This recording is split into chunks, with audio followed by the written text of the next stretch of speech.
Hazrat Abu Sa'id Khudri radiyallahu anhu says that Banu Qurayza descended radiyallahu anhu from the castle at the behest of Hazrat Sa'd bin Mu'adh. So the Prophet sallallahu alaihi wasallam sent for Hazrat Sa'd.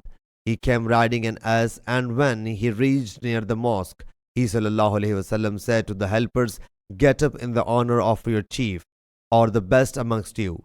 He sallallahu alaihi wasallam said, "Those people have come down from the castle at your command, so issue a verdict about them." He decreed the combatants amongst them should be killed, and the members of their families should he held as captives.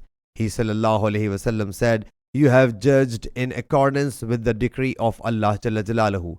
And sometimes he Jalla Jalaluhu would say, "You have issued a decree in accordance with that of Milk, the angel."